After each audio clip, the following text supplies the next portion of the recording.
Hello and welcome. My name is Cliff Courville and I'm one of the pulmonologists here at Pulmonary Associates over here at Memorial. And today I was going to talk about a topic that we cover a lot in our clinic. You know, we see a lot of patients who come in with shortness of breath, a cough, and a wheeze. And I wanted to talk a little bit about that wheeze and to talk a little bit about Airways disease, because that is often where the wheeze emanates. There is an old adage that all that wheezes is not asthma, but all that wheezes is obstruction.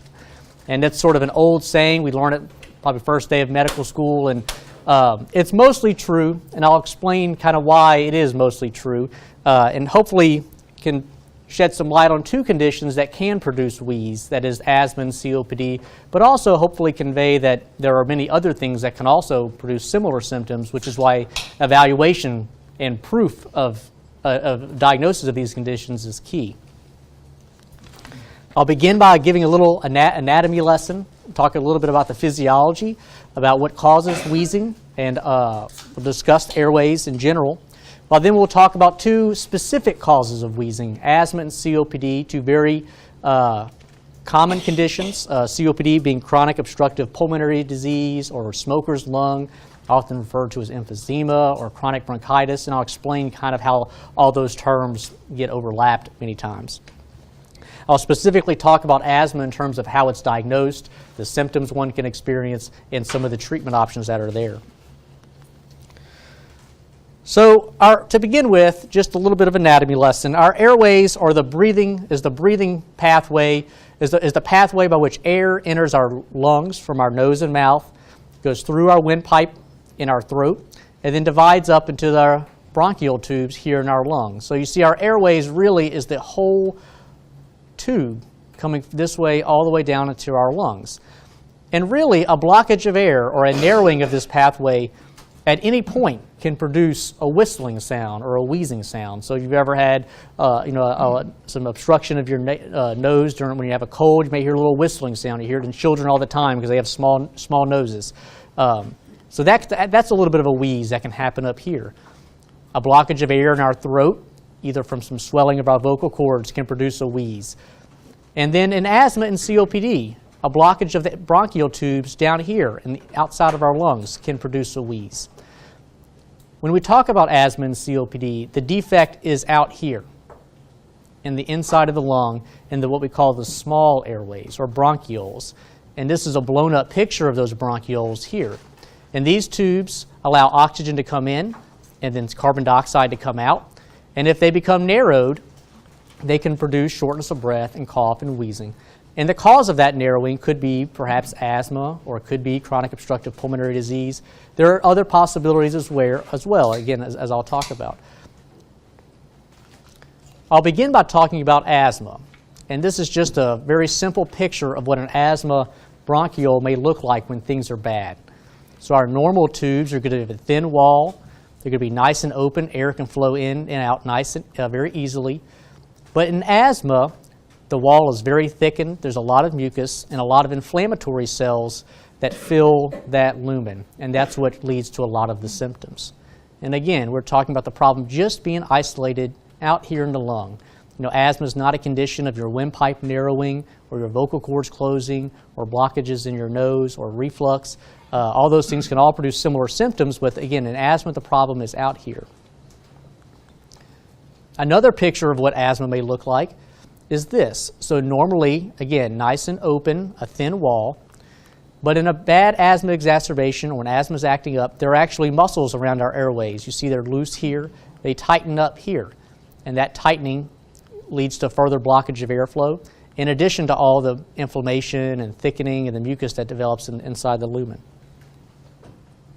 So just an example of one cause of wheezing and shortness of breath that involves our airways. When I speak about asthma today, I'll be getting most of my information from the Global Initiative for Asthma and the National Asthma Education and Prevention Program, are sort of two large bodies that produce guidelines on asthma diagnosis and management, and they do offer information online as well. So just to begin with speaking about what is asthma. Well, asthma has two basic components. There's a chronic inflammation of the airways. So in other words, there's a lot of inflammatory cells that are invading those airways. And then there must also be airflow obstruction. So we must be able to prove that there's a blockage of air. And generally, we'll say that it is reversible. But a better term may be variable, because it isn't always reversible, but there should be a good degree of variability. And often, because of the variability, it is recurrent. The underlying pathology or the underlying defect has to do with the airways being overly reactive. We call that bronchial hyperresponsiveness. Those smooth muscles that you saw wrapped around those bronchial tubes can become very tight, and that's a normal reflex. If you aspirate, something down the wrong tube, and you feel very tight in your chest, that's a reflex that our lungs have to keep things from going into our airways and causing damage. So it's normal to have those smooth muscles at times become tight and constrict our airways. But in asthma, that is dysregulated. In other words, it happens at inappropriate times, such as during exercise, or if somebody inhales cold air, or if someone inhales some pollen, that smooth muscle is overactive. There can be some changes in the airway wall that leads to that thickening that I showed you when I showed you in the picture. In addition, there's a lot of inflammation, and there's different types of what we call white blood cells that can fill that airway, things like neutrophils. And in asthma, the problem is more eosinophils and mast cells. These are things that tend to respond to allergens. And many patients with asthma do have a strong allergic history, and the term for that is called atopy. And so all of these components tend to be present in patients with asthma, and really what distinguishes asthma from other conditions. I list them on that prior slide, but really they're related to each other more like this. The inflammation causes those smooth muscles to get tight and be hyperresponsive. This causes airflow obstruction. The airflow obstruction can in turn cause more inflammation and cause those smooth muscles to be more reactive, so they sort of all feed back on one another. The net result are the clinical symptoms that people with asthma experience. This is a slide that is actually very simplified, but it actually gives you an idea of the complexity of which the asthma process can be. In asthma, we inhale an antigen or some type of pollen. You can imagine these little dots being some dust or pollen or something to trigger an asthma episode. They cause white blood cells to act and activate. In this example, they show a mast cell. It releases chemicals which then activates eosinophils, which then activates a lot of other chemicals, which then goes back to activate more mast cells. And so you can see that there's a big cascade of events that can occur, and that's what leads to the worsening. Things sort of feel like they're getting out of control.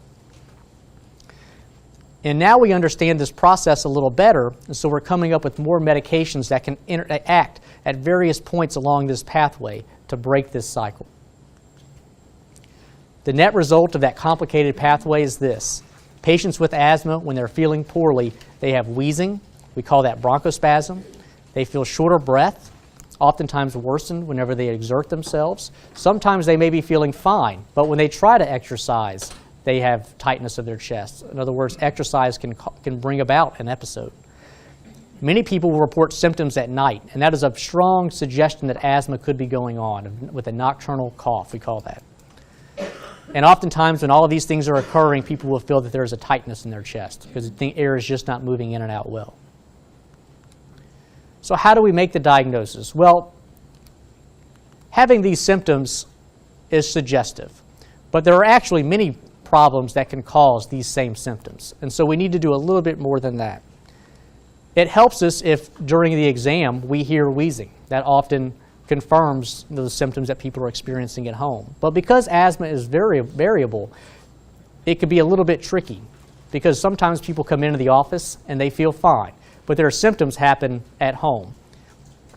In that situation, we may do breathing tests to try and trigger an episode. And we'll call that test a methacholine challenge, where we try to simulate an asthma exacerbation. This test is very good at ruling out asthma. In other words, if we can't trigger it in the office, it's probably not asthma causing the symptoms, and it allows us to look at other causes. Another nice test is to measure what we call peak flows. And I'll show you a picture in a moment, but a peak flow is a little tube where you breathe through it, and you get a rough estimate of what somebody's lung function is. That lung function should be stable. But in asthma, it is variable. And if it varies by more than 20% in a day, that's strongly suggestive of there being that hyperresponsiveness that I talked about.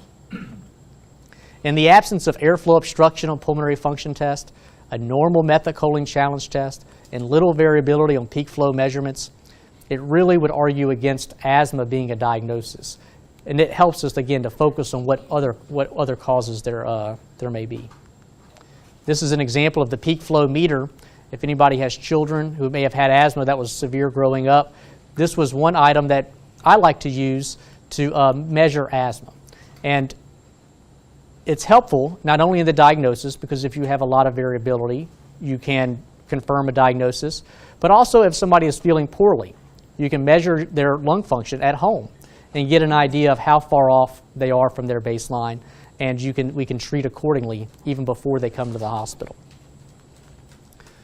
So what is the therapies for asthma? Let's say we've made the diagnosis. Well, first of all, we always talk about avoiding triggers, and we should highlight tobacco smoke here. You know, I'll mention another word about it in a moment, but not only can it predispose to asthma, particularly in children, but it can actually make asthma exacerbations more frequent and more severe. We always talk about other inhaled items like perfumes, strong smells. Allergens and dust mites are a common one, along with other pollens are also very strongly implicated in asthma. And once we can identify if there's a particular allergen, we can take precautions. To act upon that tightness of the airways, that smooth muscle that's over-constricting, we can use a bronchodilator. This may be something like albuterol. It's a puffer that people may keep in their pocket. Another word for it is ProAir or Ventolin. This is a reactive approach, though. So in other words, your asthma is already acting up if you're having to use this item. So it doesn't prevent an episode. And so if we're having to use this all the time, we need something that serves as a better controller. And for that, we will generally use something like an inhaled corticosteroid. Steroids in general are very good at damping down inflammation, and inhaled steroids have been found to prevent asthma exacerbations, and they definitely improve quality of life, and they probably improve survival. There are other types of anti-allergy medicines like Singulair, which is now generic, that we may use in addition to the inhaled corticosteroids. For patients with severe asthma, in other words, if they continue to have frequent symptoms, like coughing at night, having to use their ProAir all day, we'll use more aggressive therapy at attacking the allergic pathway. And this is an immunoglobulin that people can get in that situation. Usually people are on very high inhaled corticosteroids, or they're on oral steroids, when they're in the hospital frequently before we do this type of therapy. And oral steroids, although it will work to control asthma, there are many side effects of this, and really that becomes our last resort. I'll mention just tobacco smoke and asthma. We don't tend to think about asthma as being a smoking-related disease. You know, chronic obstructive pulmonary disease definitely is. But asthma, we don't tend to think about the role of tobacco smoke. But there is plenty of evidence out there that shows that people who actively smoke will increase their risk for developing asthma. Children whose mothers smoke are twice as likely to develop true asthma. And we even think that babies in utero who are exposed to cigarette smoke by the mother have a greater propensity to develop asthma. And it is definitely very clear that those patients who have asthma, who smoke, will have far worse asthma and more difficult to control symptoms. So that'll be my plug for not smoking. So how do we treat it? Well, we take this kind of approach, and this is hard to see. If you have some handouts, you can get a magnifying glass and make it bigger, but it looks like this. People with mild asthma, where they rarely have to use their inhaler, their ProAir inhaler, maybe twice a week, they rarely wake up at night with a cough, they can just use that ProAir just as needed. They can take a puff on it before they do exercise, but they really don't need much else. People who have symptoms on a daily basis, or who wake up more than twice a month, coughing at night, having to take breathing treatments, they need to be on a type of controller medicine. And we'll start with the low-dose inhaled glucocorticoids. And depending on the severity of somebody's asthma, we can escalate care. And just as importantly, if things are going well, we can de-escalate care, because we always want to have people on the least amount of medicine needed to keep their symptoms under control. For asthma, action plans have shown to be quite helpful, particularly with people who have regular symptoms. And it would look something like this. You would list what are your controller medicines and what are your relief medicines. You do your peak flow, and if you're in the green zone, if your lung function is good, You don't have to do anything different. But if you're feeling poorly and your lung function is down and that your peak flow measurement is low, then you take a few extra puffs of your albuterol. If it doesn't improve, you take a few more puffs, and if it still doesn't improve, you call your physician. So it's a way for people to have some feedback and some sort of some self-management skills to control their asthma. Our ultimate goal with asthma management is to have a reduction in the number of symptoms of the chest tightness, the wheezing. We don't want people to have to use that albuterol all the time. In fact, if you're using it more than 2 days per week, more than 2 nights per month, that's a sign that we may need to escalate therapy. We want to maintain lung function where it is. As I'll mention later, people who have asthma that is poorly controlled for years and years can go on to develop irreversible changes where they look very similar to chronic obstructive pulmonary disease. We want people to be able to do their usual activities, walk, work, and everybody needs to be satisfied with the level of care. In other words, we want to have people on the least number of medicines that you're comfortable with, because if you're not comfortable with the number of medicines that you're taking, you're just not going to take it, and nobody's really happy about that. So it's always feedback on both sides to try to get everybody on the same page. We'll have questions at the end. I'll go on to move on to COPD. I will just mention 2 new therapies for asthma that you may read about. People with very severe asthma that is not responding to the high-dose inhaled steroids. Maybe they're getting Xolair, but they're still, which is the immunoglobulin therapy. Maybe they're still having frequent exacerbations going to the emergency room. There's a new therapy where we can sort of heat up the airways with a bronchoscope called bronchial thermoplasty. It's a new therapy out there, and it's what it does. It shrinks that smooth muscle that we see on that picture in the first couple of slides. Again, reserved for a very small group of people, but there is something else out there for severe asthma. And there's a new therapy that's probably going to be FDA approved within a year, and this is another immunotherapy attacking certain chemicals in the body that really lead to that strong allergic response. And this is its long name. It's going to get an easier to pronounce name when it's FDA approved. I'll now move on to chronic obstructive pulmonary disease. And this is what we often refer to as smoker's lung. Emphysema can be something that falls within this category. Sometimes, many of these patients will also have chronic bronchitis. But smoker's lung is the word that most people would use. And this disease is defined by this is an international society that creates guidelines for the management of COPD called the Gold Society. And they define it as a progressive and persistent airflow limitation or airflow obstruction where there is an enhanced inflammatory response in the airways, often to noxious particles and gases. So it's a very complicated definition, but it would sound very similar to asthma. I said there's airflow obstruction. I said there's chronic inflammation in the airways, but the difference is this: persistent airflow limitation, and it is progressive. So while asthma tends to have a strong variable component, COPD and smoker's lung tends to be more irreversible. And that is something that we can use in the clinic when we're doing our pulmonary function test to try to distinguish the two. It's also important to realize that COPD carries a much worse prognosis. And so it is not a diagnosis we make lightly. It is itself the 3rd leading cause of death in the U.S. And people often don't realize that. People think people die of cancer and heart disease, but COPD is definitely up there among those two. We often confuse COPD with asthma. People will often come into the clinic saying, I have both. And that is possible. But the reason it's so confusing, and this is a Venn diagram that sort of demonstrates the extensive amount of overlap that we can have between the two. So I mentioned asthma patients. That's this circle right here. Well, sometimes asthma patients smoked for a long period of time, and they can develop changes on their CT scans or their chest x-rays that look like emphysema. So they may be here. Sometimes they cough up a lot of sputum. Sputum production is what defines chronic bronchitis. And so then they can look like this. And so we can see there are patients that can really have both. You know, an asthmatic who has smoked for a long period of time can go on to look just like somebody with COPD. And it's very difficult sort of to discern the two.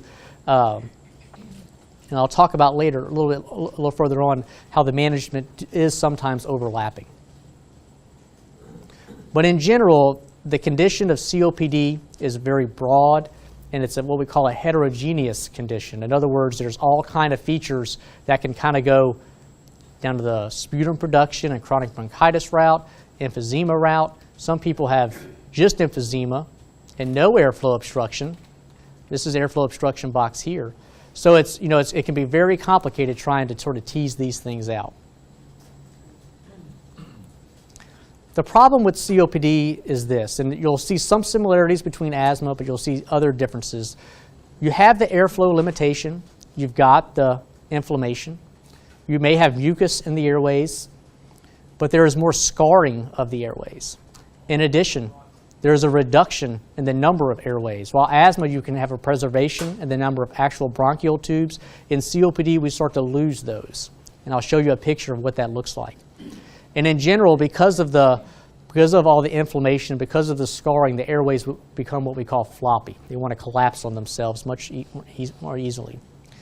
Emphysema is a term, again, that can sometimes fall under the umbrella of COPD. And it is basically a term that just describes the loss of those small air sacs in the lungs and a loss of those little breathing tubes in the lung, those respiratory bronchioles. You can have emphysema but not quite meet criteria for chronic obstructive pulmonary disease, but we often think that they are probably on the spectrum.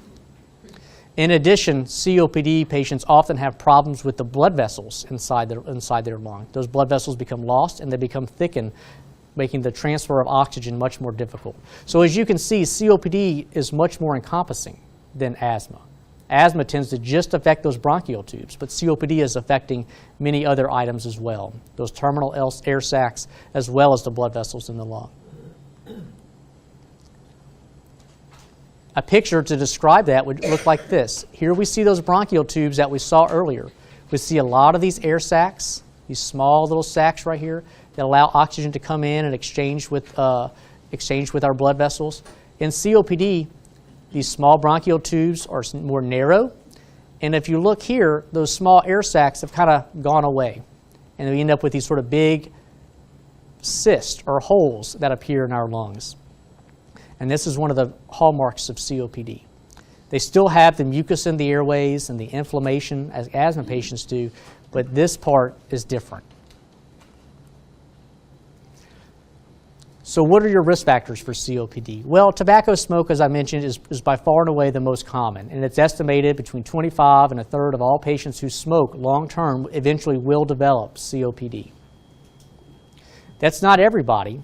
Worldwide, there's another very strong risk factor for COPD, and it's actually open fire burning, or people who have indoor kitchens, and particularly in rural countries where they have firewood inside their kitchen and they're cooking over basically an open stove, open firewood. Those patients are at very high risk for developing COPD as well. Co-workers and certain other occupations can predispose to the findings we see in COPD as well. There is a genetic predisposition, and there's one very important one that we always evaluate for called alpha-1 antitrypsin. And if this enzyme is deficient, and it's a heritable condition, if it's deficient, then those patients are at greater risk for developing COPD and liver disease, actually. So if we see a young person with COPD, a person with COPD, and they didn't smoke very much, then we'll definitely have to consider checking for this. And I mentioned earlier that people with pre-existing asthma that was poorly controlled for much of their life can go on to develop irreversible changes that look very similar to chronic obstructive pulmonary disease. So the symptoms of COPD, again, shortness of breath, cough, recurrent episodes of wheezing and sputum production and chest tightness. Sounds very similar to asthma. Sounds very similar to a lot of conditions. And so that's just why if someone is having these kind of symptoms, we need to do a thorough evaluation to confirm the diagnosis. We can't just say, oh, this is asthma, or this is COPD. We need breathing tests. Maybe you need a chest x-ray. Usually we'll start off with the breathing test. If we confirm the presence of COPD, we may do gene testing to look for that enzyme deficiency.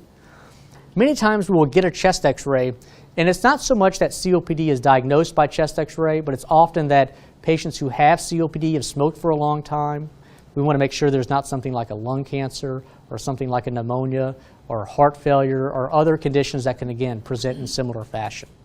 Sometimes we will do CT scans, again, really to rule out other possibilities. The treatment of COPD, isn't really as much of an issue with triggers. So COPD is not so much of an issue where you're allergic to pollen, so you need to avoid pollen. That can be a situation. Usually COPD is just there. You've smoked for a long time, and we have the irreversible change that is there. The first step is always going to be to stop smoking. People who smoke will lose lung function twice as fast as people who don't. In addition, continuing to smoke will increase the risk of further pneumonias and bronchitis. And stopping smoking has actually been shown to improve survival. So in COPD management, there are two therapies that have consistently been shown to improve survival. And it's stopping smoking, and if somebody qualifies, oxygen.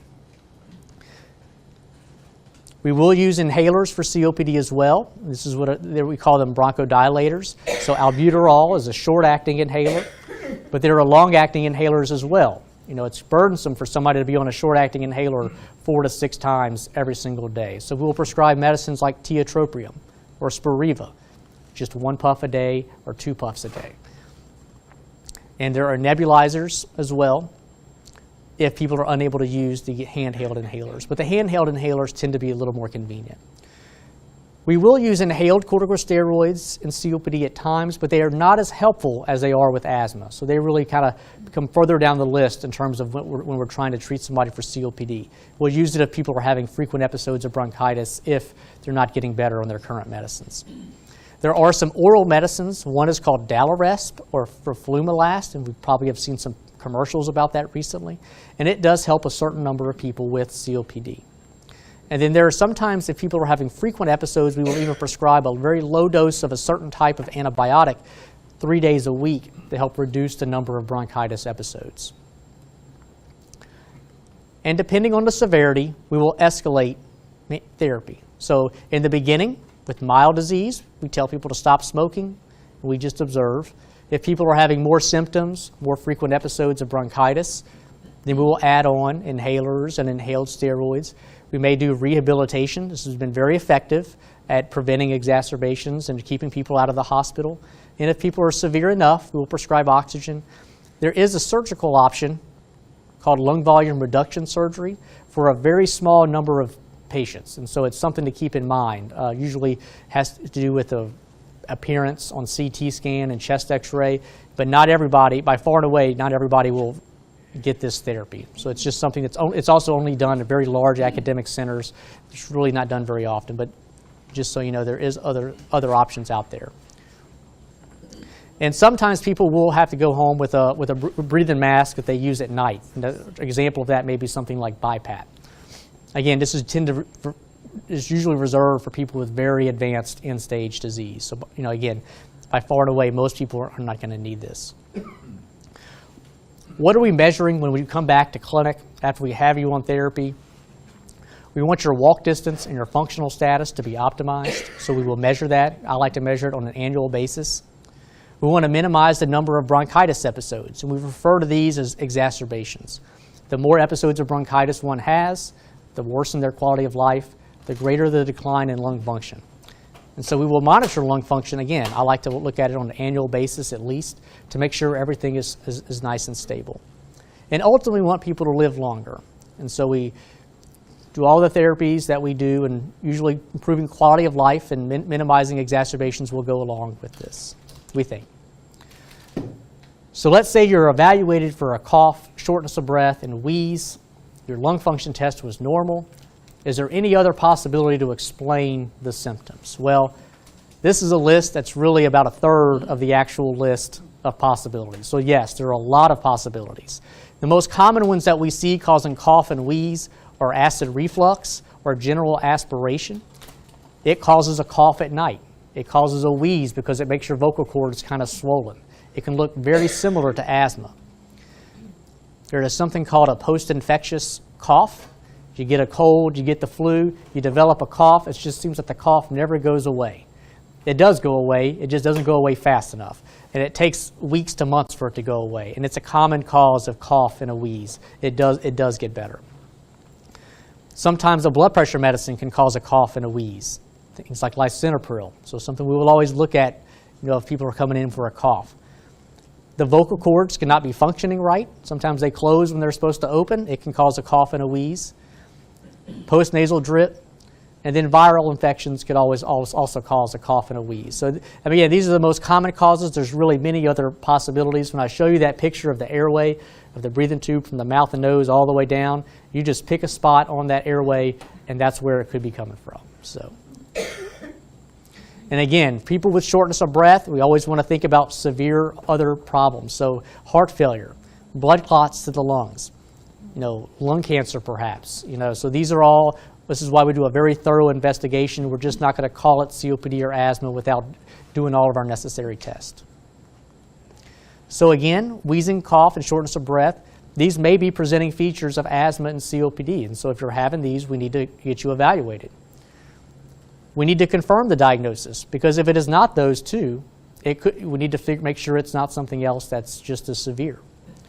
And in all of these problems, regardless of the cause of your shortness of breath and wheeze, stopping smoking is going to be key. All right, and I'll now stop and answer any questions you may have.